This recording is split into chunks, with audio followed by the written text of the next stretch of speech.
Perfecto. Bueno, buenas tardes, bienvenidos a este encuentro propuesto por la Sociedad Antroposófica. Gracias, Laura, por ofrecer tus saberes para compartir con nuestra comunidad. Voy a comentar un poquito sobre Laura Vicci. Es docente de artes visuales, artista plástica, miembro de la Sociedad Antroposófica en la Argentina, docente de arte en la Escuela de Formación de Pedagogía Waldorf y en el curso de Agricultura Biodinámica en Mendoza. Así que bueno, le entrego ahí la palabra, la posta a Laura, que nos va. Bueno, muchas gracias, Susana. Muchas gracias a todos por estar acá compartiendo este ratito de arte y después vamos a pintar, así que eso nos va a activar. Les quería contar primero cómo vamos a distribuir esta charla. En primer lugar, vamos a hacer un recorrido por distintas obras de la historia del arte que me sirven a mí de ejemplo y sí, de ejemplo para mostrar qué es lo que Rudolf Steiner nos cuenta como elementos necesarios que deben aparecer en una obra de arte que conecte a esa obra con lo espiritual. Eso va a ser como una parte didáctica, más del pensar.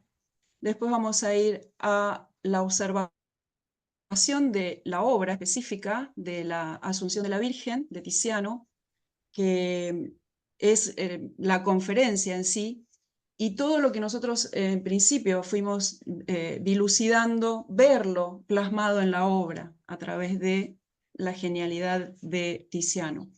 Y por último, como vamos a hablar mucho del color, de las cualidades y la esencia de los colores, que es parte de lo que nos acerca al mundo del espíritu, vamos a hacer un trabajo de vivenciar el color, vivenciar cada ser espiritual que brilla en cada uno de esos colores.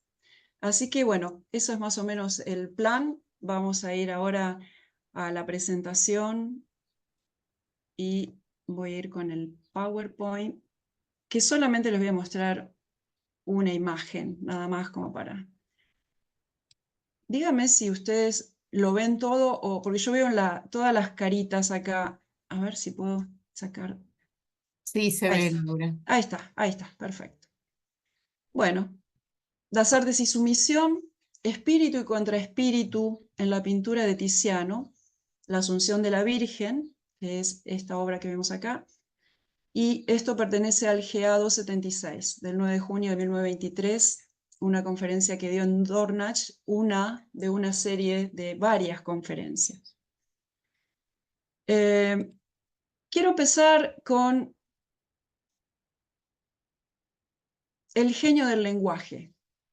¿Qué es el genio del lenguaje? El genio del lenguaje designa a la entidad espiritual detrás de cualquier lengua específica. La lengua oral, lo que nosotros hablamos, charlamos, o cualquier manifestación artística es una forma de lenguaje, si bien no con palabras, con gestos, con movimientos, con colores o con sonidos. El genio del lenguaje designa que, por ejemplo, la palabra bello en alemán, si ustedes conocen alemán, sabrán pronunciarlo bien, das schön, yo no sé bien la pronunciación, pero ahí está escrito cómo se escribe. ¿Qué es lo bello y qué es lo feo? Lo bello es aquello que se manifiesta, es lo que es objetivo, lo que podemos ver, identificar. Además, es radiante, brilla y se exterioriza. Es una forma que emerge y se exterioriza. Por lo tanto, todo lo que es bello también puede ser considerado amoroso. Esto está especificado o tiene que ver con ese genio, ¿no? Con esa certeza que hay en la palabra, en la descripción de las cosas. Y si nosotros hablamos de el arte y la belleza que debemos encontrar en el arte, si nos vamos a lo polar o a lo contrario, lo que no es arte sería aquello feo. ¿Y qué se entiende por feo? Si vamos ahí al contrapunto, de lo radiante sería lo que no tiene brillo, lo oculto, lo que no se exterioriza. Además tiene cierta subjetividad porque nos estaría mostrando una cara que realmente no tiene. Sería esconder la esencia o ese brillo o ese ser espiritual que vive en ese objeto, en esa obra, mostrando una cara que no es la verdadera. Entonces podemos decir hasta que hay falsedad, cierta falsedad. Y si vamos a lo opuesto de lo amoroso, sería algo odioso, ¿no? Entonces, Rudolf Steiner presenta que lo artístico, en la búsqueda de la manifestación artística, debemos ir en búsqueda de lo bello, ¿no? La belleza tiene que estar presente. No se puede amar lo que se oculta, dice Rudolf Steiner, ¿no? Y lo bello guarda una relación con lo espiritual exterior a nosotros. Bien, esto como para empezar. Ahora voy a ir compartiendo pantallas con algunas imágenes. Y esta imagen, bueno, es traer un poquito lo que enseñamos los maestros Waldorf en la escuela, porque hay como un prejuicio, ¿no? Decir qué es bello y qué es feo. Tenemos esa, a lo mejor esas persecutas, ¿no? Decir, ¿cómo hago para decir que esto es bello y que esto es feo? Hay una esencia de la belleza que ya desde la primera infancia y en la primera clase de arte, en Pedagogía Waldorf, con estos ejercicios de color, llevamos y aproximamos al niño hacia la belleza. No voy a profundizar en esto, pero la Pedagogía Waldorf hace toda una educación de ir hacia lo bello y lo bueno, ¿no? Y por ende lo verdadero también. Entonces, ¿cuál es la tarea del arte? La tarea del arte es captar lo que brilla, aquello que se manifiesta, aquello que como espíritu teje y vive en todo el mundo. Esta obra que vemos acá es una obra expresionista, es de Edvard Munch, y Rudolf Steiner nos dice que esta obra es, junto con el impresionismo, que son dos movimientos artísticos que fueron contemporáneos a la vida de Rudolf Steiner, fueron los últimos vestigios de querer asir todavía en el arte aquella belleza tan necesaria que nos aproxima a lo espiritual. Lo feo, si realmente llegara a mostrar su esencia, se puede convertir en algo bello. Por eso yo traje esta obra de Munch, que si bien los rostros son bastante tétricos y tienen cierta fealdad, vemos que hay una composición cromática, un color que acompaña y que la obra tiene una cierta belleza más allá de la fealdad de las figuras, ¿sí? Entonces, lo bello también se manifiesta en aquello que no es tan bonito. Y esta es otra obra de Monet, que pertenece también al movimiento impresionista, ¿no? Como les decía recién, las traigo los dos como ejemplos y como precursores, cada uno en su movimiento, de lo que Rudolf Steiner dice, el último vestigio de querer representar la belleza en el arte. Lo que nosotros observamos a nuestro alrededor ya existe, ¿no? Lo podemos percibir con nuestros órganos sensoriales, con la vista, con el oído, lo podemos percibir con nuestros órganos sensoriales. Lo que nosotros debemos captar de todo aquello externo a nosotros es el brillo. ¿Y cómo hacemos para captar el brillo? Esta obra es de Joaquín Sorolla y acá vamos a ir ya específicamente a la luz, que es uno de los ingredientes, uno de los elementos necesarios para poder captar lo espiritual en la pintura. Un verdadero pintor, dice Rudolf Steiner, no es naturalista, no pinta los elementos tal cual como son, como si fuese una fotografía, sino que trata de captar toda su belleza a través de la incidencia de la luz en los elementos que eligió para pintar. Esos elementos que elige son excusas, son simplemente elementos que toma, que selecciona para poder captar esa esencialidad, ese ser que vive en esos elementos.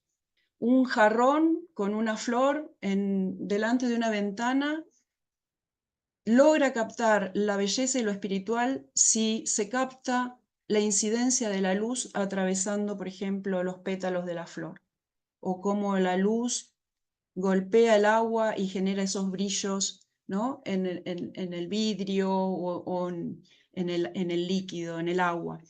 Entonces, todo eso que tiene que ver con el dibujo de la luz, de componer con la luz, es lo que Rudolf Steiner toma como uno de los principales ingredientes necesarios a tener en cuenta. Y si observamos nosotros esta obra, podemos ver, fíjense acá, no hay contornos en las hojas. Las hojas están dadas por distintas tonalidades de verdes, desde verdes más turquesas a verdes más verde inglés, pero no hay línea de contorno, sino que la luz y la oscuridad está dada por un pasaje de colores. Si observan las flores, son simplemente manchas rojas iluminadas por la luz.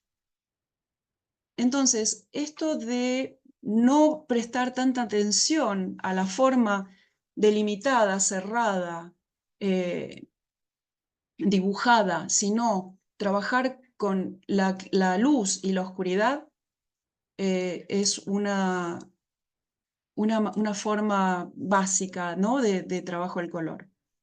Y también ver cómo incide la luz en algunas figuras. Fíjense, este señor que está con la red de pesca, ¿no?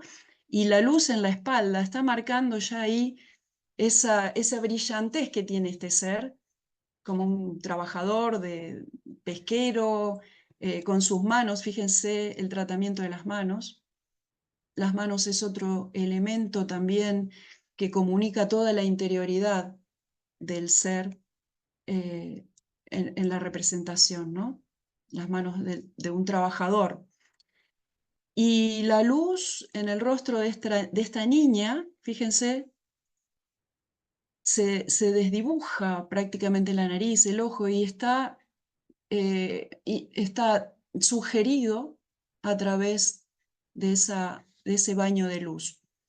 Y a la vez esa luz nos lleva a seguir su mirada y observar qué es lo que ella está mirando hacia el fondo de la obra, ¿no? Que puede ser su enamorado. Quizás uno puede imaginar un montón de situaciones llevadas justamente por ese recorrido que va generando la luz en toda la obra. Como les decía recién, no importa el objeto, el elemento, el modelo que tengamos, no debe ser una pintura naturalista, sino las formas, ir captándolas y manifestándolas a través de la luz y la oscuridad. ¿Qué pasa cuando seguimos con Sorolla un poquito más? ¿Qué pasa cuando nosotros trabajamos la luz y empezamos a crear la forma a partir de la luz? Sucede que las formas empiezan a desmaterializarse, las formas empiezan a perder peso, empiezan a desdibujarse y nos vamos acercando al mundo de la abstracción, donde la luz es la que dibuja la forma. Pero ahí estamos en un peligro de que la obra termine por desmaterializarse completamente, ¿no? Y si vemos más de cerca, les cuento que Sorolla es el maestro de la luz. Sus obras, después pueden buscar más obras que es una belleza de cómo inspira, ¿no? Cómo inspira a través de la luz. Y miren cómo desaparece la figura cuando uno le hace un detalle y se convierte en un abstracto. Entonces, Steiner dice que ahí es donde cesa el arte y entramos en el reino o en la esfera de la sabiduría. Entonces, el arte tiene un límite, ¿sí? Acá tenemos una obra de mosaicismo. Esta pertenece al año 1000, no, es más o menos es del 480, 500 después de Cristo. Este rey que vemos acá es Justiniano y Dorotea, su esposa. Y volviendo nuevamente al lenguaje, eh, al lenguaje que designa los elementos de una manera espiritual, y que es ese lenguaje que se usaba antaño, ¿no? De poder nombrar a los elementos partiendo de su esencia íntima, de su ser que lo mora, ¿no? Todos los, por ejemplo, los metales, el color de los metales que nosotros conocemos, antaño, con ese lenguaje, se los denominaba con palabras que no tenían que ver con lo terrenal, porque el ser de los metales no vive en la Tierra, sino que mora en el universo, en los planetas. Por lo tanto, se designaba al color del metal con nombres de planetas, por ejemplo, o de astros, ¿no? Porque el oro es la manifestación de la luz, es la manifestación de la sabiduría en la tierra. Si el amarillo es una representación del pensar, si conlleva en sí mismo un ser espiritual, que es el ser del color, el oro es el que lo afianza a la tierra. Por eso se usaba tanto, antaño, esta representación del dorado como una especie de aureola en los mandatarios que tenían a su cargo la dirección de los pueblos, ¿no? Los reyes. Por eso las coronas son doradas, justamente para que los pensamientos se anclen a la tierra. Y esto se representaba en esa época porque había una íntima relación con el mundo espiritual. A medida que vamos avanzando en el tiempo, esto se va perdiendo, ¿no? Acá tenemos a Cimahue. Cimahue es otro pintor ya de la época del gótico. Imaginen ustedes las grandes catedrales góticas.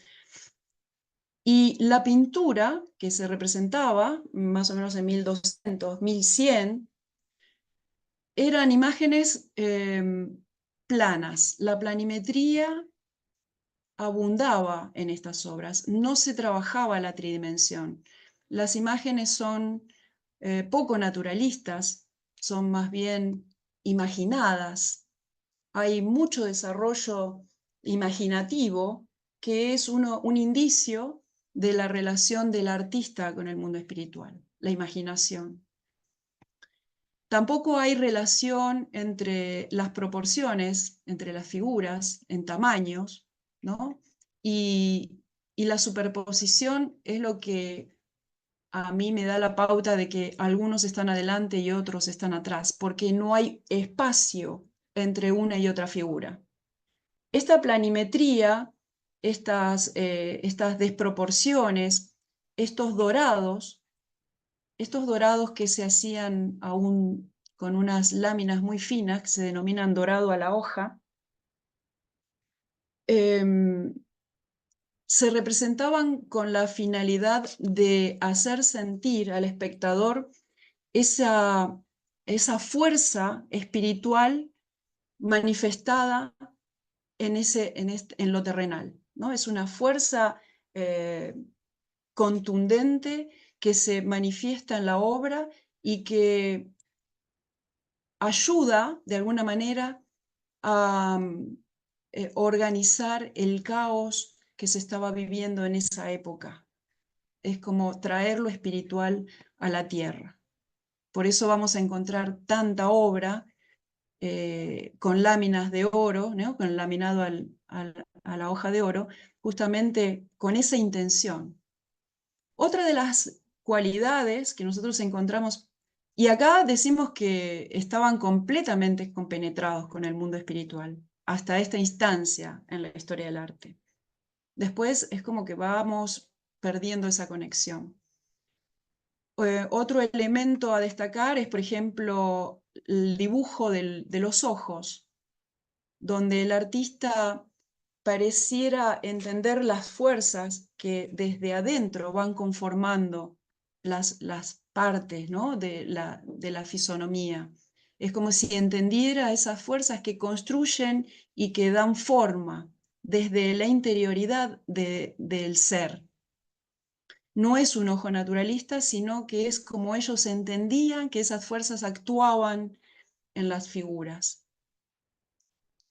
Y otro elemento que se empieza a trabajar mucho en esta época es la expresión de las manos. Las manos, fíjense que no condicen con una mano que nosotros podemos ver de manera naturalista, pero la expresión, el gesto de la mano, habla mucho de la interioridad de todos estos seres que están plasmados en esta obra. La delicadeza de las manos, ¿no? Más allá de que no tengan relación con una anatomía perfecta, ¿no?, sabiendo las falanges, todas las partes que conforman una mano. Sin embargo, cada una de las manos está representando una sensibilidad, una emoción, una interioridad.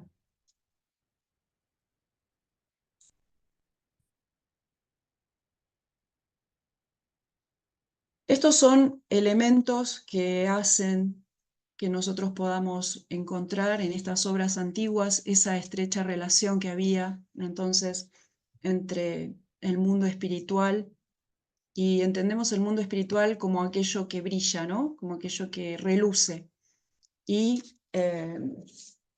lo que vamos a ir viendo a continuación. Acá volvemos, esta obra es de Durero. Durero era un grabador de más o menos 1400, de 1470, y Durero trabajaba muchísimo con la composición de sus grabados a partir de la luz y la oscuridad. Fíjense cómo ilumina esta figura de este perrito, cómo está iluminando la cabeza del león acá, el reino animal iluminado, parte del cuerpo del león en oscuridad. El santo, esta obra se llama San Jerónimo en su celda. Y cómo la luz que entra por la ventana incide en la figura del santo, y a la vez es como que irradia también desde adentro de él una luz. Esta composición está armada, estructurada exactamente con luces y sombras, ¿sí? Tenemos la cabeza del santo, la calavera, los animales, y podemos pensar acá que está representada prácticamente la evolución humana, ¿no?, la evolución de los reinos. Tiene una connotación de ese tipo.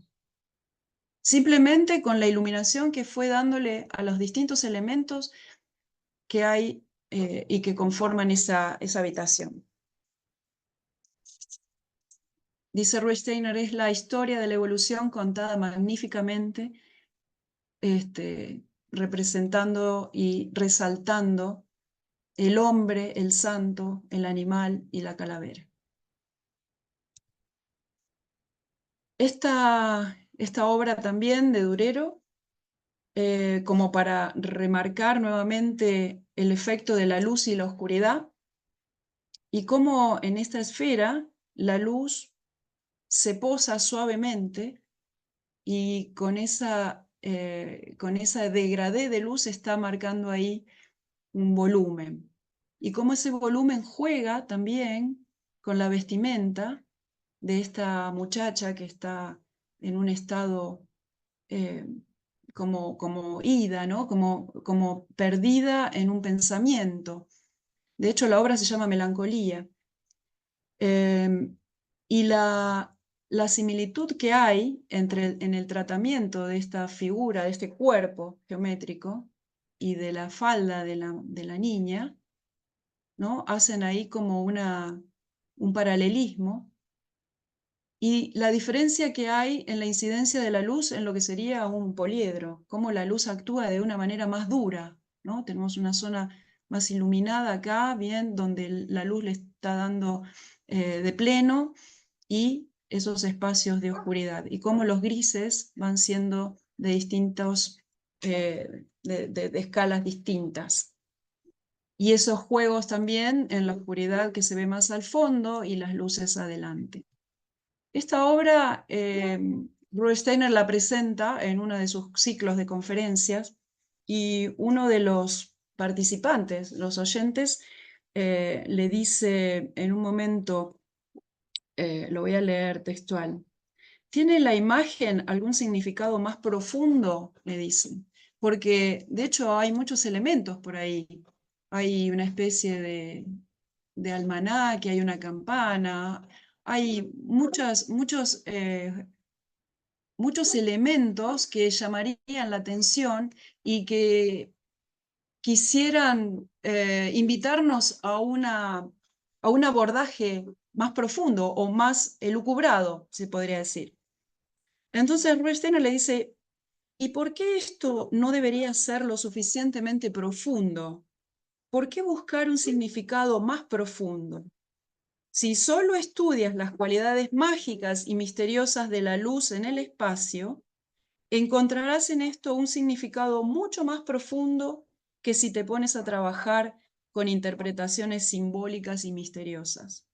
Tales interpretaciones nos alejan del verdadero dominio del arte.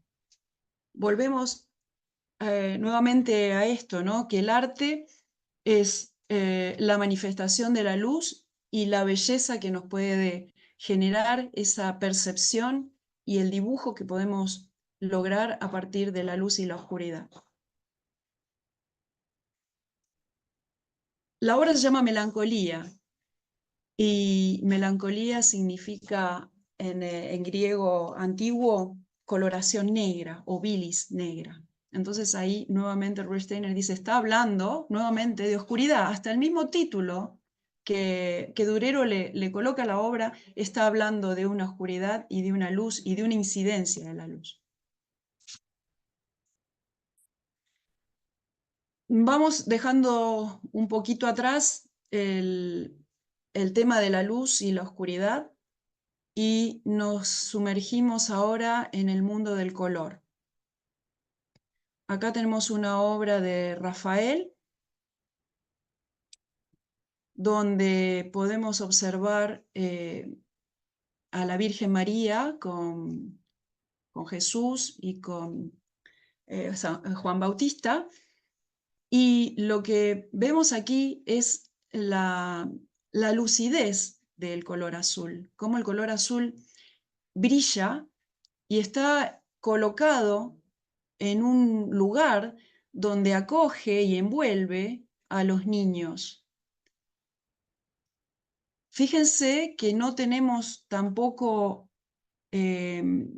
líneas de división entre un pliegue y el otro, sino que está dado por diferencia cromática de azul, un azul más oscuro en las partes más veladas, y un azul más claro en las partes más iluminadas, pero no hay líneas de contorno. La línea de contorno remite a la intelectualidad, remite a lo pensante, a lo duro, a lo terreno. Y en esta obra, Rafael está invitándonos a vivenciar esa ser de la Virgen, esa espiritualidad que escapa del mundo terrenal a través de los colores. El azul representa todo lo que tiene que ver con las emociones del alma que tejen los sentimientos, y el rojo está relacionado con lo que es movimiento y vida. El rojo puede ser un anclaje a la tierra, pero desde una mirada más espiritual.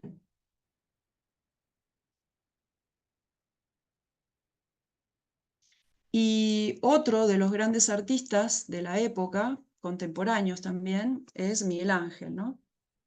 Lo mismo, tenemos un tratamiento de la luz y la oscuridad en los colores. Fíjense donde el azul es más oscuro o donde le da la incidencia de la luz. En este cuadro, que se denomina tondo porque es redondo, el color se va oscureciendo hacia el rojo y se va aclarando hacia el amarillo, pasando por los naranjas. Esa es es la teoría del color de Goethe. Goethe dice que desde del amarillo al azul tenemos los colores intermedios, el amarillo como el color más luminoso, el azul como la oscuridad tenuemente iluminada, dice Goethe, ¿no? Y el amarillo es la luz oscurecida, porque tenemos luego del azul viene el negro y luego el amarillo viene el blanco, ¿no? Entonces, entre el blanco y el negro están los colores. Entre la luz y la oscuridad aparece todo un mundo cromático. Tenemos entonces en esta obra de Miguel Ángel los dos factores: la incidencia de la luz para marcar, eh, para llevarnos la mirada a lo que él intencionalmente nos está dirigiendo. Y fíjense ustedes que la luz es bastante caprichosa acá. Tenemos un foco de luz aquí atrás, la cabeza de José no está iluminada, y sí toda su parte de frontal, del pecho, que es donde el artista quiso mantener la mirada del espectador, ¿no? Entonces, el tratamiento de la luz es, ¿cómo podemos decir? No es real, sino que está siendo utilizado para justamente crear la composición y además con el color y con el tratamiento del color, llevarnos a eso espiritual que aparece en la obra. Y aquí tenemos prácticamente los últimos artistas que tuvieron ese contacto y que reconocían y que vivenciaban el ser espiritual dentro del color. Esta es una obra de Rembrandt, y si tuviéramos que pintar una persona, ¿no? desde el punto de vista de la espiritualidad, Rudolf Steiner dice que una frente de un rostro, de un ser, no sería bien pintada, o no tendría las cualidades artísticas que un pintor debería aplicar si no tuviera ese tratamiento de iluminación en la frente. Y trabajar con las sombras también, con las luces y las sombras. Entonces, iluminar el rostro de una persona, trabajar con las luces y las oscuridades, es la forma correcta, dice Steiner, de representar un rostro, o asir lo espiritual que vive en el ser humano. Y hay una anécdota: él va a un museo a ver una exposición de arte y observan un cuadro donde hay una persona en una iglesia que está arrodillada rezando, pero esa persona está de espaldas al espectador. Entonces, la persona que va con Rudolf Steiner le dice: a mí me gustaría que esa persona que está de espaldas poder verle el rostro. Me interesaría más poder ver quién es. Y había una enorme ventana en ese cuadro por donde toda la luz del sol teñía su espalda, ¿no? Y sus manos en el momento del rezo.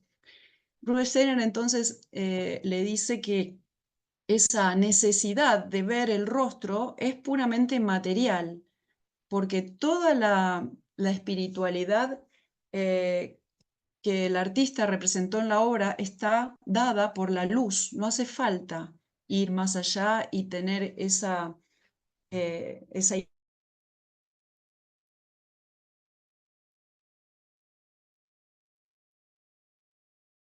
Bueno, esta es entonces un cuadro de Rembrandt. Rembrandt es el artista de la oscuridad. Ustedes saben eso, la ronda nocturna y esas obras tan oscuras que él pinta, pero en donde él quiere destacar, aplica esta, el color y la luz. Acá ya estamos, bueno, ya entramos prácticamente al año 1900, ya nuestra época, nuestra era. Dice, lo artístico no tiene permitido llegar a lo espiritual. Al contrario, no sería brillo sino sabiduría. La sabiduría ya no es artística, la sabiduría conduce al reino informe y por tanto indescriptible de lo divino. Allí cesa el arte. Esta obra es de Rothko. Rothko es un artista, bueno, de arte moderno, de nuestra época, y que él se basó mucho en el estudio del significado de los colores, cómo los colores se manifiestan, ¿no? Entre sí, cómo hay un diálogo y hay una sí, un hablar de los colores. Si nosotros observamos este lila, y esto Rudolf Steiner lo nombra en La esencia de los colores, en la conferencia 1, ¿qué pasa con este lila? El lila tiende a expandirse y a volatilizarse, ¿no? Fíjense, se aprecia claramente en esta pintura de Rothko. Acá el lila no se puede contener, no se puede delimitar porque busca salirse del plano de representación. Lo mismo pasa con el amarillo. El amarillo es un color que tiende a expandirse exactamente como lo haría un pensar, un pensamiento, como lo hace la luz, no se puede asir o cerrar. Y al amarillo lo matamos cuando lo delimitamos, le quitamos toda su esencia. Entonces, cuando nosotros hablamos de colores y la esencia de los colores, nos estamos refiriendo a, a la naturaleza, a cómo el color, la naturaleza del color, cómo el color se manifiesta en el plano. Laura, Sí, estamos en 45 minutos. no te puedo creer. Bien, seguimos entonces. Tenemos otra obra de Rothko, también donde el color nos habla. Podemos sentir una sensación en base a este color. Lo mismo con el azul. Ahora estamos acelerando un poquito. Y esto es lo que pasa con el materialismo, con la pintura de nuestra era, ¿no? Donde los colores ya... esta es una obra de Kooning, que es un pintor inglés, norteamericano, y donde a veces, bueno, como que lastima un poco los ojos ver el tratamiento del color. Hemos perdido ya en la actualidad todo contacto con el reino espiritual, con el mundo espiritual, con la esencia del color, y deberíamos volver nuevamente a eso. Esta es una obra de Kandinsky, donde Kandinsky también representa de manera abstracta, pero haciendo un buen uso del color, incluso relacionando colores con sonidos. Toda la obra de Kandinsky son sinfonías, tienen nombres de músicas, ¿no? Sinfonía número 8, y son colores que por la ubicación representan los sonidos que se van manifestando en una melodía. Nos alejamos de la forma, pero acá todavía el color sigue manifestándose lúcidamente, con ese brillo del que hablábamos. Bueno, y ahora sí vamos a entrar entonces a la obra de Tiziano, La Asunción de la Virgen. Este es la basílica donde se encuentra, que es la Basílica de Santa María Gloriosa de Frari en Venecia. Y esta foto es para que ustedes vean la magnitud de la obra. Tiene casi 4 metros de alto. Acá Tiziano nos representa esta asunción de la Virgen, este elevarse al mundo espiritual en esta obra, y hace una diferenciación clara de tres mundos.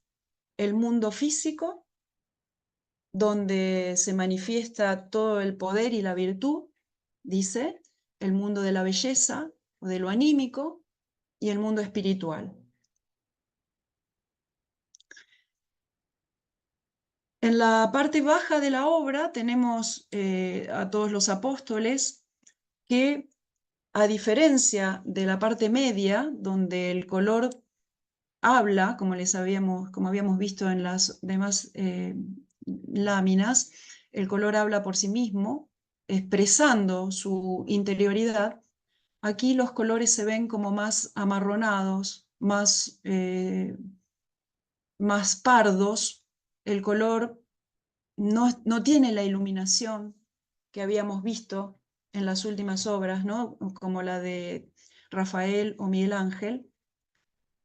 Y esto hace que todo este grupo de apóstoles estén más enraizados y más afirmados en la tierra.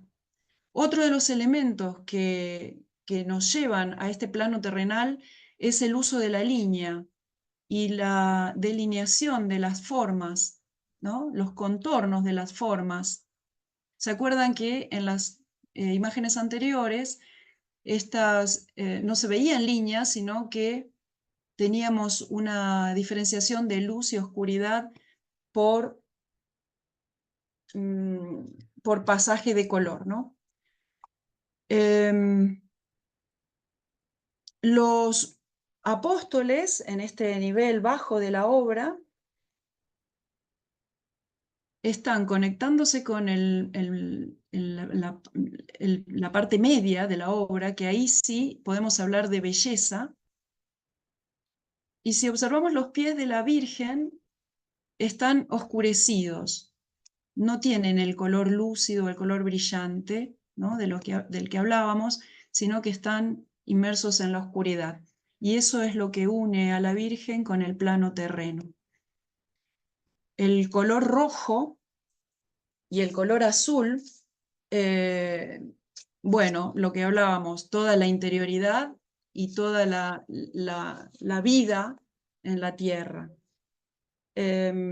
Los colores hablan su propio idioma y a partir del color se crea la imagen de María. ¿Qué pasa si nosotros seguimos ascendiendo? Si seguimos subiendo, empieza a incidir todo el brillo del mundo espiritual, la iluminación, y el rostro de María se transfigura, ¿no? Fíjense este detalle. Es una luz que te envuelve y te transporta, y nada tiene que ver con las demás detalles de lo que vimos recién de la obra, ¿no? Es como que te transporta a otro espacio. Esta manera de aplicar entonces la luz, el amarillo, radiante, fíjense que se ven ahí como rayos, es lo que eleva a María hacia el mundo del espíritu. Si nosotros a María la intentáramos acercar al mundo de la tierra, quedaría como fuera de lugar. No podríamos colocar la imagen de la Virgen parada o sentada junto a los apóstoles. El lugar que le corresponde por su esencia, por su ser divino, es el la ubicación que Tiziano le asignó y, el tratamiento del color que Tiziano utilizó. Si la pusiéramos a la altura de los apóstoles, la representaríamos como virtuosa. Y el hecho de mostrar a la Virgen como virtuosa sería una ofensa prácticamente, porque la virtuosidad no hay que remarcarla ni resaltarla. De hecho, la Virgen es virtuosa en sí misma. Entonces es como que la degradaríamos la belleza que obtiene la obra en este nivel medio. Y si nosotros nos elevamos más todavía, subimos más a la parte más alta, encontraríamos que todo empieza a desmaterializarse. Fíjense acá lo que pasa. Las caras de los ángeles pierden todo dibujo, no están delineadas, están simplemente manifiestas por la tenue incidencia de la luz en el rostro de los ángeles. Nosotros podemos fácilmente confundir a los ángeles con nubes, y ese es el límite de la representación plástica, artística. Después de esto, el arte se convierte en sabiduría. Cuando los colores pierden su esencia, pierden su fuerza y se empiezan a desdibujar en luz espiritual. Si nosotros quisiéramos delinear acá, estaríamos entrando en el mundo de la razón, en el intelectualismo, nos dice Rudolf Steiner, ¿no? Entonces, tenemos esos peligros de convertir nuestro arte en imágenes virtuosas o que directamente abandonen el mundo del arte y ya entren a una esfera que tiene que ver con otro reino, ¿no? Que es la sabiduría y que escapa a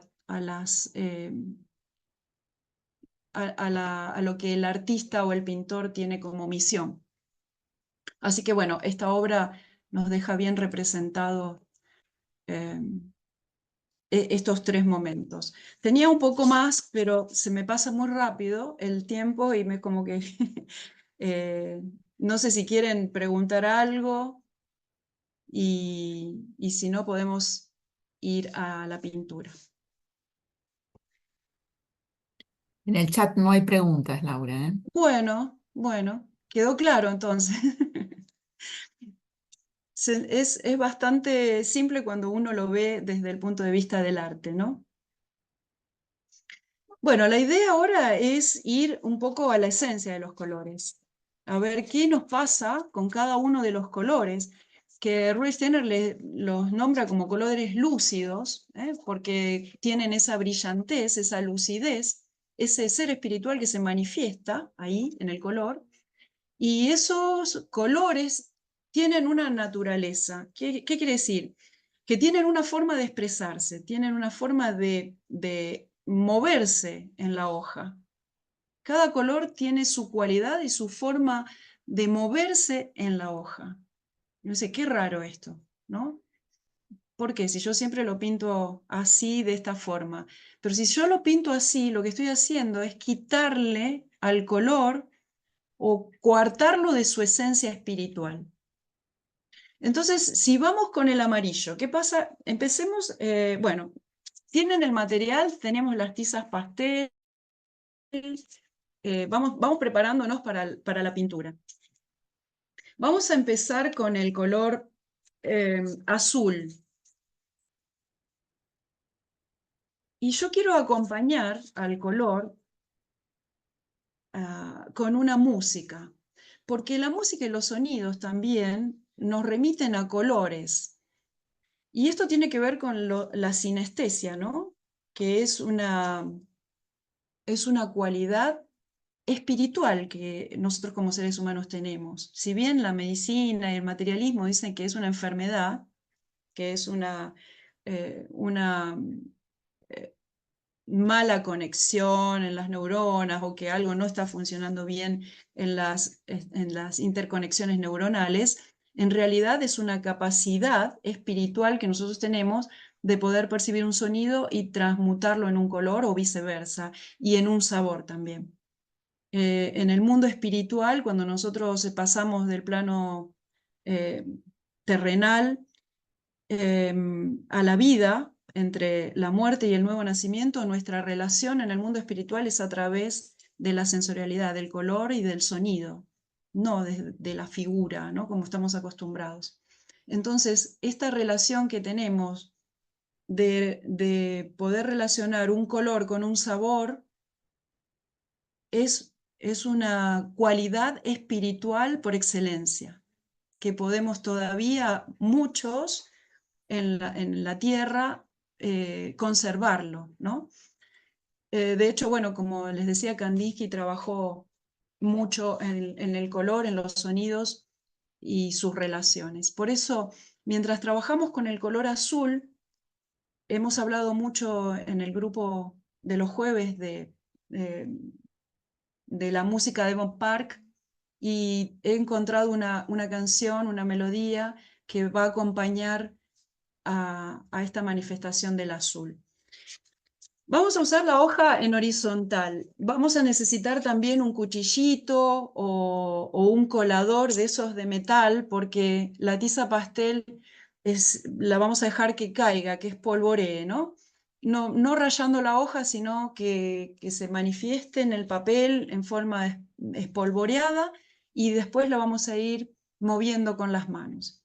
Y vamos a tratar de sentir, de percibir a dónde nos lleva el color azul. ¿Qué es lo que pasa con nuestra interioridad al manifestarse el azul ante nuestra vista? El azul tiene una forma de manifestarse en la hoja. Es como si uno, cuando va en el fondo del mar, por ejemplo, vos mirás, no sé si alguien hizo snorkel, pero cuando vos mirás hacia la periferia ves que el azul es completamente cerrado y profundo. Y cuando vos haces foco en la parte baja, en la arena, o en los caracoles, o en las estrellas marinas, o lo que haya, entonces ahí es como que la luz se manifiesta. El azul tiene esa cualidad. Se condensa hacia la periferia y es más claro en el centro o donde nosotros hacemos foco. Es como si tuviéramos una linterna alumbrando hacia nuestra interioridad. Aquello que nosotros queremos hacer consciente empieza a vislumbrarse, pero todo el resto queda en una oscuridad profunda.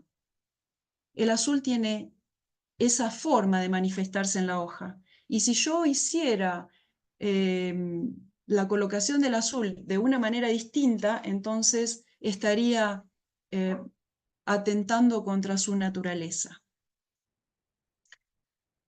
¿Cómo lo vamos a trabajar entonces? Tenemos la hoja y vamos a ir con el azul de Prusia, que es muy más claro, es un azul más luminoso. Vamos a espolvorear en el centro de la hoja el azul de Prusia. Y hacia la periferia vamos a trabajar con el azul marino o ultramarino, que es un azul mucho más oscuro. Ustedes vayan avanzando con el color.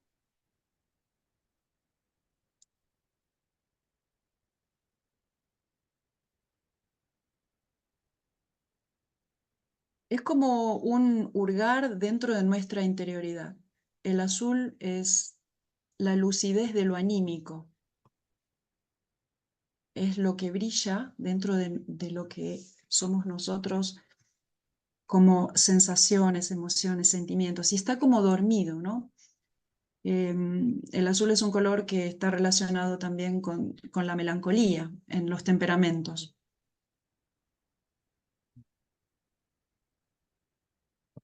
Tiene que ver con la vida del alma.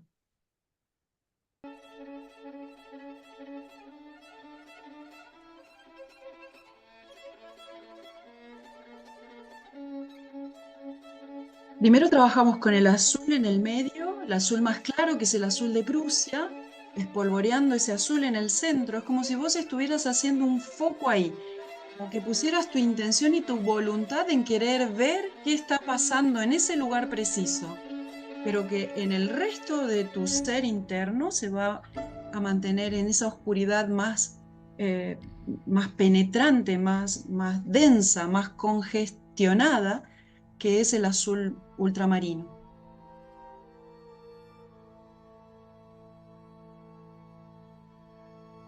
Es como una fuerza centrípeta, se podría decir, como que va de hacia afuera hacia adentro, de afuera hacia adentro.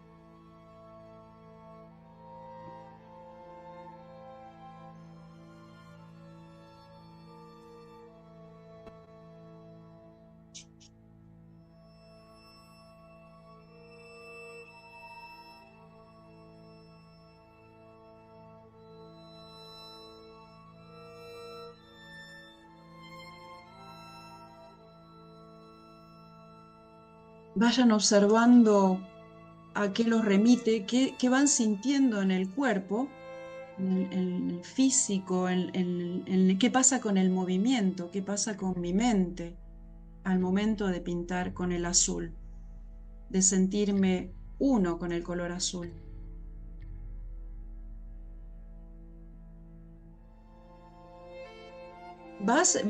Verónica, vas colocando, no rodearlo, sino que sea como si vos estuvieras alumbrando con una linterna y que después se vaya paulatinamente oscureciendo hacia la periferia de la hoja.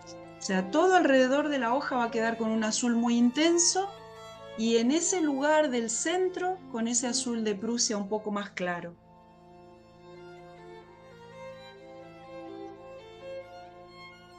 Tratemos de que el color sea bastante homogéneo, que no queden los dedos o que no queden líneas, sino que se vaya homogenizando. Si vemos que no se logra todavía, le volvemos a espolvorear y seguimos trabajando nuevamente arriba. Bien, bien, Vero, ahí veo cómo vas con las manos. Eso, así.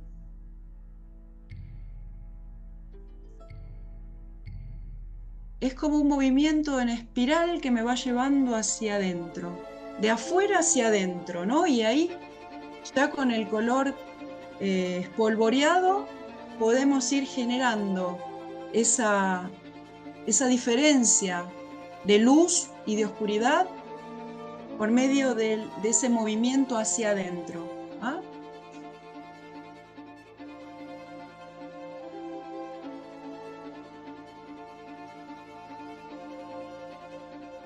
El azul por su recogimiento interno, por su contención y autoafianzamiento, es lucidez de lo anímico. Si el azul se aplicara de una manera uniforme, sin esto que yo les digo de hacerlo más luminoso en el centro y más oscuro en la periferia, que es la naturaleza propia del azul, si yo lo colocara de manera plana en la hoja, absolutamente toda azul, homogéneo, estaríamos trayendo algo que no pertenece al mundo terrenal. De hecho, había un pintor frangélico que usaba este color en el paño de la Virgen de esa forma. Entonces acentuaba aún más lo espiritual en la figura. ¿Sí?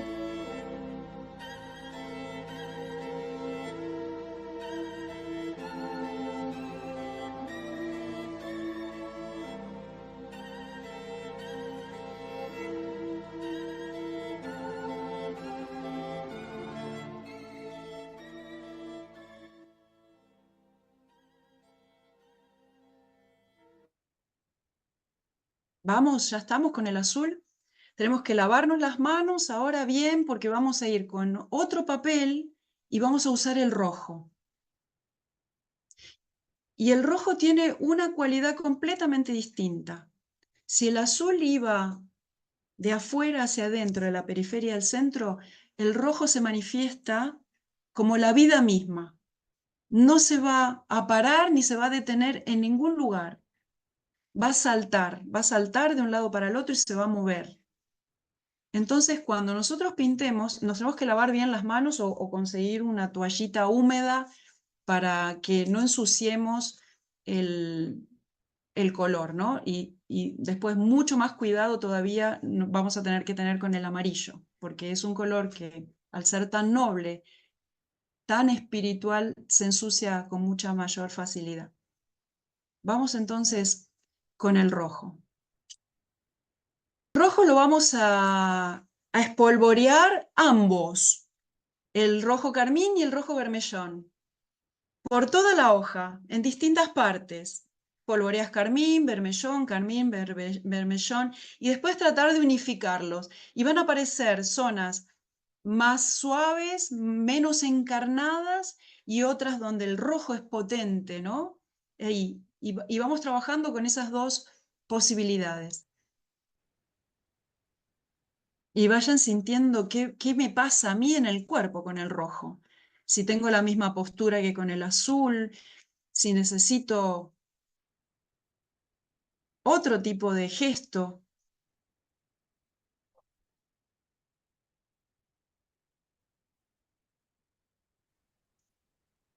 Y vamos a escuchar ahora una música que podríamos decir que es roja.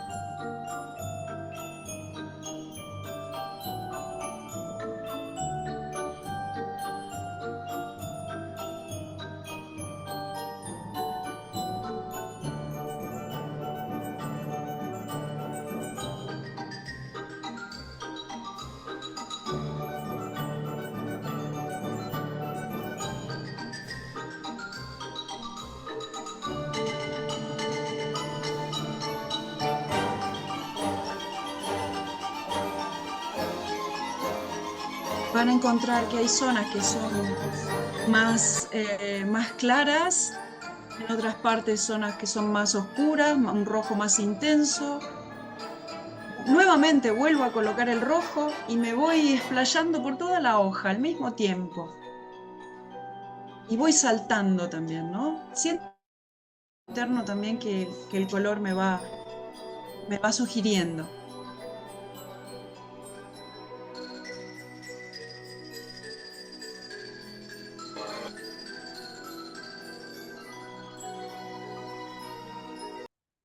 ¿Sintieron diferencia en la aplicación del color? El azul me llevó siempre como a lo circular. Y esto Ujú. me llevó todo a lo pic, pic, pic, pic, pic, pic, Ajá. pic. Pero creo que era la música, ¿no? El pic, pic, pic, pic. Mi conocimiento del arte es -100. Así que este es mi primer trabajo artístico. Bueno, esto es solo el comienzo, Daniela. Entramos en calor, Laura. Claro, claro, y hasta no te podés mantener sentado, ¿no? Necesitas pararte y hay hasta un cambio físico, ¿no? En el gesto y en el movimiento. Bien, bueno, si estamos entonces ya, así, entramos en calor, vamos con el amarillo entonces. Ahora sí hay que, pero lavarse muchísimo las manos, limpiar bien la mesa, porque cualquier pequeñita suciedad que pueda afectar al amarillo, dice Goethe, el amarillo se envilece, el color de la nobleza y del honor empieza a generar esa sensación de repugnancia. Entonces tenemos que ser muy cuidadosos porque estamos hablando plenamente de la conciencia, el color que representa la lucidez del espíritu. Entonces, ahora vamos con el amarillo. ¿Y cuál es la naturaleza del amarillo para manifestarse en el espacio? Algo les adelanté cuando vimos las imágenes del mosaicismo, ¿no? De Justiniano. El amarillo denso, que es el amarillo oro, es el color que va a estar abajo como más pesado, como ese color que en su densidad está más anclado en la parte baja de la hoja. Entonces el amarillo oro lo vamos a ir espolvoreando en la parte baja, ¿no? En la parte de la base de la hoja, y el amarillo limón hacia arriba. Luego se van a interpenetrar estos colores. Pero ¿qué pasa con el movimiento? Esto no les voy a decir nada yo, ni siquiera voy a poner música, porque si no van a sentir que la música condiciona. Pero hay una música para el amarillo también. ¿Qué pasa? ¿Cómo lo expando en la hoja? Eso me lo van a contar ustedes, ¿no? Colocamos amarillo oro en la parte más baja y amarillo limón arriba. ¿Y cómo lo vamos a ir fundiendo esos dos amarillos? Eso se los dejo a ustedes entonces como experiencia ahora. Siempre estos son los colores que se usan mucho en pedagogía Waldorf, ¿no? Estos 6 colores. Uno es más claro y uno es más oscuro. Uno guarda en sí la luz y el otro va hacia el lado del menos, como ese Goethe, que es hacia la oscuridad.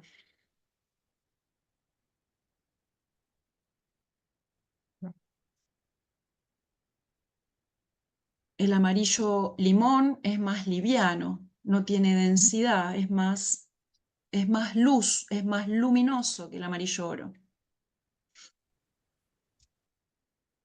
En su máxima pureza, el amarillo comporta siempre la naturaleza de lo claro y posee una cualidad alegre, risueña, que impresiona suavemente.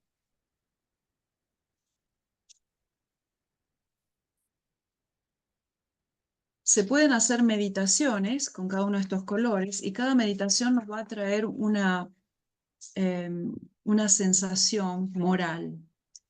No quiere decir que los colores tengan moralidad o que sean morales o antimorales, sino que en una meditación podemos llegar a percibir o a sentir una necesidad, por ejemplo, de rezar o una necesidad de devoción.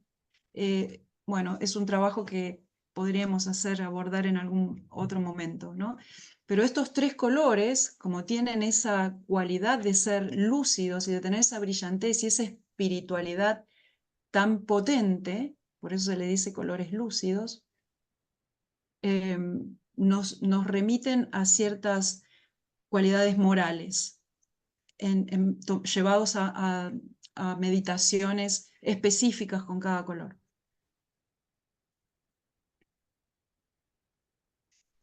Completemos todo el espacio, ¿sí? Expandiéndolo también, que no queden espacios blancos, porque el blanco intercede también en la manifestación del color. ¿Alguien quiere compartir cómo los llevó el amarillo a, a esa plasmación, cómo fueron guiados por el mismo color hacia la plasmación, si tiene alguna relación con los colores, con los dos que usamos anteriormente, con el rojo y el azul, o tuvo una manifestación distinta? Em, Hola, Hola, Rosa. es que estoy todavía con el color. El amarillo me dio la sensación tuve la necesidad de adentro hacia afuera, o sea, hasta me sentí como que me iba, por eso me costó hablar sin ir más lejos. Eh, a diferencia del azul, que me hizo como esa sensación de abrazo, digamos, ¿no? Ujú, ujú. Y el azul movió más como si fuese, hablo de estos porque los sentí más polos que el Ajá. resto, ¿no? Eh, el azul como que hasta me llevó al sentir y el amarillo como más del pensar, pero no del pensar inferior, digamos, ¿no? O sea, como, pero al mundo más de expansión. Y sí, igual que decían las compañeras, el rojo me generó ese movimiento y como un cierto desorden, como una danza desordenada, o sea, no tenía ritmo como los otros colores. Ujú, ujú. Bien, muy bien. A mí, Laura, el Sí, amarillo no lo pude tocar, digamos, lo dejé ahí, está ahí, todo salpicadito, toda la hoja. Tuve nomás un impulso de cubrir todo lo que más podía la hoja. El azul, ese movimiento circular, espiralado, bueno, me remitió un poco al cielo de algún. Y el rojo, sí, salté de un ujú. lado para otro, estaba, iba, venía, tenía que ir al baño, volver acá. Y bueno, pero el amarillo está ahí, no traté de llenar la hoja nada más, pero no lo espolvoreé, no lo desparramé con la mano. Ajá, ajá. Bien, bien, es perfecto. María dice que como que fue muy rápida la expansión del amarillo, como que se manifestó de una manera muy ligera, ¿no?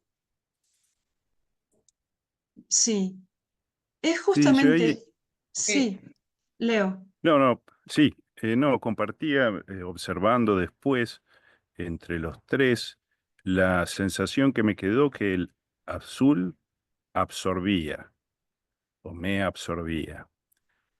El rojo como que envolvía, estaba como penetrante, pero como acá. Y el amarillo invadía, como desde afuera hacia la dirección opuesta del azul, ¿no? Invadía, Totalmente. es algo que, no sé, expande, pero puede llegar a sofocar también. Nada, Así eso. es, así es. Esto que ustedes están contando, así, es exactamente la vivencia del color. Y es a lo que Rubinstein se refiere cuando habla de vivir en el color y pintar el artista a través del sentir y la cualidad y la naturaleza del color, ¿no? La brillantez de cada uno de esos colores en sus combinaciones, generar y traer a la tierra aquello que mora en el mundo espiritual o que está en el ser de las cosas y que nosotros debemos sacarlos a la luz y aportarlo como nueva fuente de espíritu al mundo terreno, ¿no? Esa es la función, la misión del artista, seguir trayendo más espiritualidad al ámbito terrenal. Y es muy interesante todo esto que ustedes cuentan porque es así tal cual y uno cree que son convenciones o que el azul el rojo es peligro, que el azul es... y en realidad cuando nos metemos en la esencia y lo vivenciamos, nos damos cuenta que todos tenemos más o menos la misma sensación o nos provoca la misma movimiento anímico, ¿no? De eso se trata entonces el pintar sintiéndonos color. Muchas veces Royster dice eso, me tengo que sentir color. La idea que sigue ahora, como para completar esta obra, es colocar los tres colores tipo tríptico, ¿no? El azul abajo, el rojo en el medio y el amarillo arriba, y integrarlos, interpenetrarlos uno con otro. Puedo pegar la hoja. Sé que a lo mejor se extiende demasiado porque son grandes las hojas, pero necesitábamos tener una hoja grande para sumergirnos en el color, ver solamente que nuestra visión abarque el espacio de la hoja en su totalidad y no tener ruidos externos, meternos en el color, bucear en el color. Por eso la intención que la hoja sea grande. Colocamos las tres hojas y tenemos abajo el azul. Vamos a colocar un poquito de azul en la hoja de arriba, que es donde está el rojo, y un poquito de rojo en la hoja de abajo, que es donde está el azul. ¿Me van siguiendo? Porque lo que vamos a hacer ahí es fundir los colores, que no quede cortado el rojo, el azul y el amarillo, sino hacer una interpenetración de todos los colores hasta llegar al amarillo. Yo Entonces, sí. tengo una duda, Lau. ¿Es Ujú. una obra nueva o tenemos que usar las que ya hicimos? Usamos ¿Qué- las que ya hicimos para darle la conclusión a esta obra. Vamos a dibujar acá 3 pájaros, 3 pajaritos, sobre las que ya. sobre Ok. las que ya hicimos, ¿sí? Vamos a hacer una rama de un árbol que se va a extender hacia arriba, hacia el amarillo, y en cada uno de los colores vamos a ubicar un ave. 3. ¿Cuál va a ser la actitud o la forma del ave en el azul? ¿En qué situación va a estar ese pajarito en el color azul? Ahora sí, ahora es poner de manifiesto todas nuestras cualidades de artistas, ¿no? Ya lo de los colores lo percibimos, lo sentimos y pudimos vivenciarlo.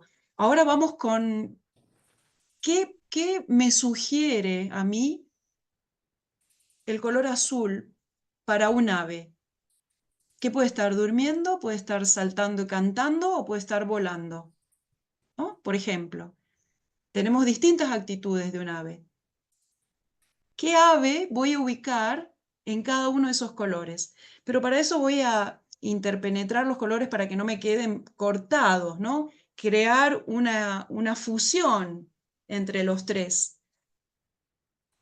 ¿Me van siguiendo?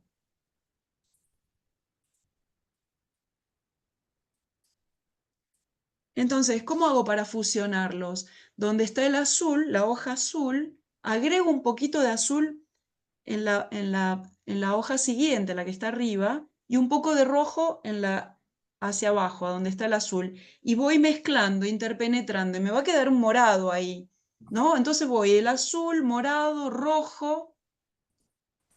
El rojo se va a interpenetrar un poco con el amarillo, y el amarillo con el rojo, ahí va a quedar un naranja, y va a haber todo un pasaje. ¿Son 3 pájaros? 3 aves en una rama de un árbol muy alto, donde esa rama va a pasar por los 3 niveles. ¿Sí? Entonces tenemos el azul.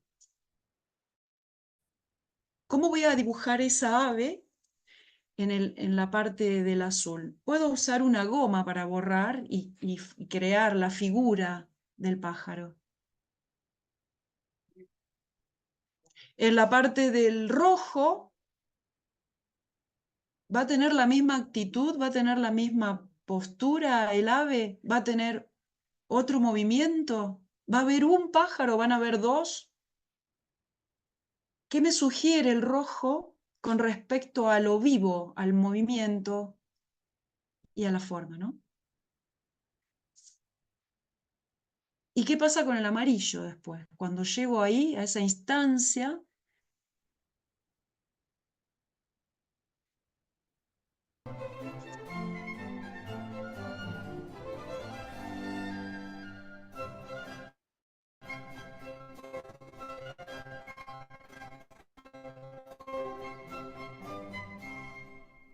¿qué color escuchan ahí?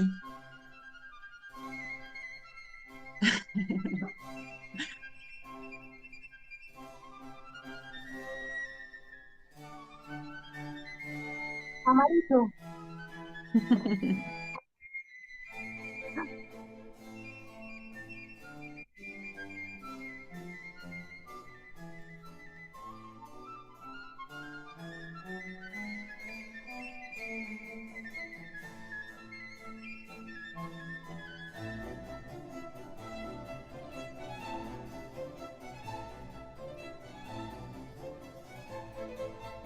Estábamos diciendo, Daniela, que escuchamos amarillo ahora.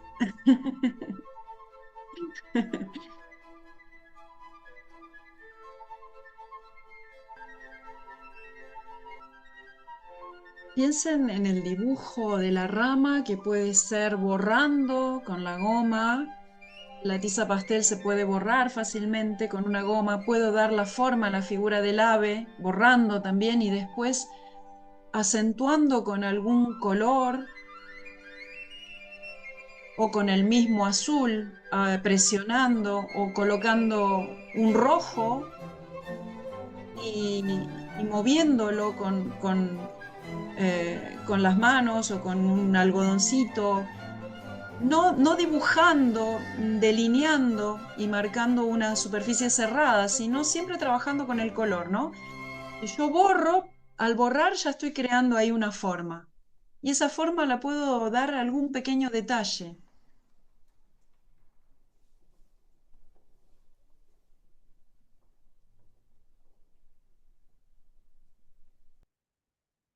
¿Alguien que más o menos lo tenga ya quiere comentar? Daniela, ¿cómo te fue? No creo que haya seguido las indicaciones tal como vos las diste, pero dentro de mi creatividad, Sí. en el azul hay un nido, el árbol Ah, inicia ahí y hay un nido. En el rojo hay dos pájaros mirándose y en el amarillo están en vuelo también los dos pájaros. qué bonito. ¿Querés El mostrarlo? árbol no llegó al amarillo, ¿eh? Ah, El árbol no llegó bien, al amarillo, solo fue hasta el rojo. muy En el bien. amarillo solo están volando. Qué hermoso. ¿Querés compartirlo? Es una falta de respeto, pero Bien, bien, bien. A ver, más abajo. ahí en el rojo, porque yo no tenía armado como vos los habías Ajá, explicado toda la ajá. hoja, ¿ves? En el Bien, sí. rojo, Ah, ahí y están los pájaros, sí. en el azul empieza no sé si, El ahí va, nido. en el azul está el nido. Perfecto. Como artista me moriría de Bien. hambre mal, pero bueno. El tema es eso, poder vivenciarlo, ¿no? Y relacionar ahí lo dormido, lo que te lleva hacia adentro, lo que te envuelve. De hecho, el paño de la Virgen es azul y está conteniendo, ¿no? Es como un útero. Eso es sentir y vivenciar la esencia de los colores. Y de esa manera nos pide Rudolf Steiner que representemos todo el mundo de las imágenes, utilizando el color a través de lo que el color nos trae, ¿no? Y nos manifiesta como el ser espiritual que vive en él. Y llamamos ser espiritual a la esencia del color, a lo que brilla, ¿no? Genial, Daniela, genial. Lo disfruté mucho ¿Coincidieron de más o hacer. menos? ¿Cómo? Perdón. Disfruté mucho hacerlo. Buenísimo, buenísimo. Tenemos unos minutitos que me gustaría a mí que pudiéramos compartir la experiencia, a ver qué sintieron, si coincidieron con estos tres momentos de la vida de un ave, ¿no? En reposo, recogimiento. ¿Sí o no? ¿Le sucedió más o menos? ¿A vos también, Susana? ¿Sí? Sí, sí, me aparecía la imagen del gorrión en el azul, ¿no? Como de algo pequeño, cotidiano, tranquilo, ¿no? Ajá, Y en el rojo más movimiento, era como, para mí ya era como una bandada, ajá, ¿no? Como una cuestión más. Todavía estoy en el diseño porque no tengo muchas cualidades prácticas artísticas, pero sí, y me preguntaba cómo sería en el amarillo, porque no me aparecía tampoco como dijo como dijo Daniela, no me aparecía el árbol hasta el amarillo, ¿no? Entonces, ¿qué más aparece ahí, no? Muy diferente, me gustó mucho poder sentir el azul que es como tranquilo, eh, la actividad del rojo que me dio mucho calor, ¿no? Mucha calma, calor y después, bueno, como un alivio con el amarillo, ujú, ¿no? ujú. Así que, y fueron gestos muy diferentes, ¿no? En la manera de pintar los tres colores. Así que una Sí. experiencia muy rica, Laura, la verdad que. Gracias. Fíjense ustedes, si yo pusiera los pájaros en un total movimiento en el azul, saltando de un lado para el otro, iríamos en contra de la naturaleza de la manifestación artística. Eso es lo que nos pide, ¿no? Rudolf Steiner, retomar eso. escuchar al color y expresar lo que nosotros queremos manifestar y ofrecer al mundo, tomando el color como herramienta para eso. No necesitamos incluso tanto el dibujo, simplemente con el color podemos hablar, ¿no?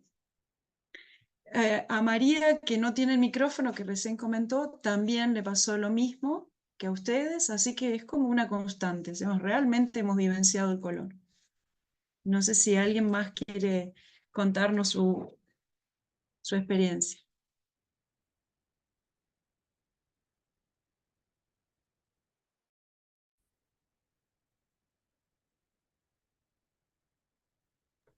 A mí es parecido a lo que contaba Daniela. En el azul está quieto, sí, también me salió como un nido, me causaba gracia que las causalidades, ¿no? En el rojo tuve que manifestar 3 aves como mirándose y en movimiento, o sea, y ese encuentro.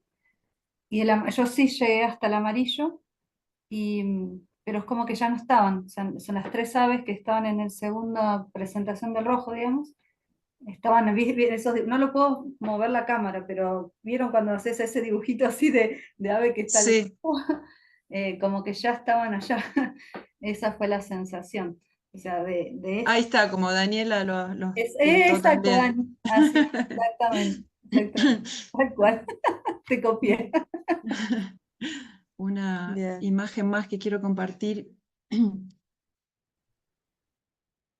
Esta es una obra de Rembrandt también, pintando en su taller en absoluta soledad, porque el artista no necesita tampoco que su obra sea admirada, en realidad. No le importa demasiado si alguien la mira o no la mira, porque justamente dice Ruth Steiner que los dioses miran por encima de su hombro.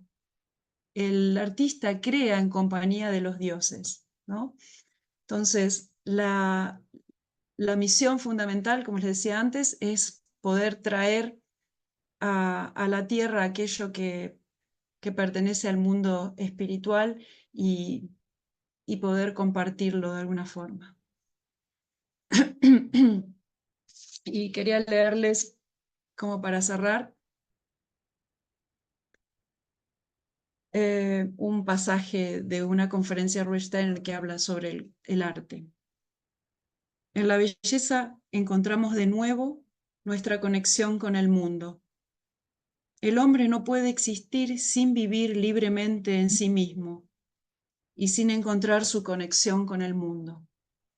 El hombre encuentra su individualidad en el pensamiento que es libre y elevándose al reino de la belleza, el reino del arte, descubre que puede, nuevamente en cooperación con el mundo, crear de sí mismo lo que el mundo ha hecho de él. Y esta es una foto que saqué de mi árbol de peras, que me hizo acordar mucho a ese límite que hay entre el arte y lo que es la sabiduría, ¿no? Cuando el sol ya se convierte en una luminosidad tan fuerte que las formas empiezan a perder sus colores. Y bueno, y encontrar a cada paso que uno va transitando en la vida esas manifestaciones que la naturaleza nos regalan y poder embellecerlas, ¿no? Con el arte y con la emoción también. Cuando uno se emociona está transmitiendo parte de su ser. Bueno, esto es entonces todo lo que tenía para ofrecerles. Espero que lo hayan disfrutado. Sabemos que... Gracias, gracias. Todo lo que... Riquísimo, Laura. Sí, gracias, Horacio. Bueno, me alegro que lo hayan aprovechado. Todo lo que se recaude es para la Sociedad Antroposófica, es para un agradecimiento por esto, ¿no? Por mantener viva la antroposofía y por darnos este espacio de compartir y de enriquecernos todos. Muchas gracias, Laura. Muchísimas gracias, Laura. Gracias.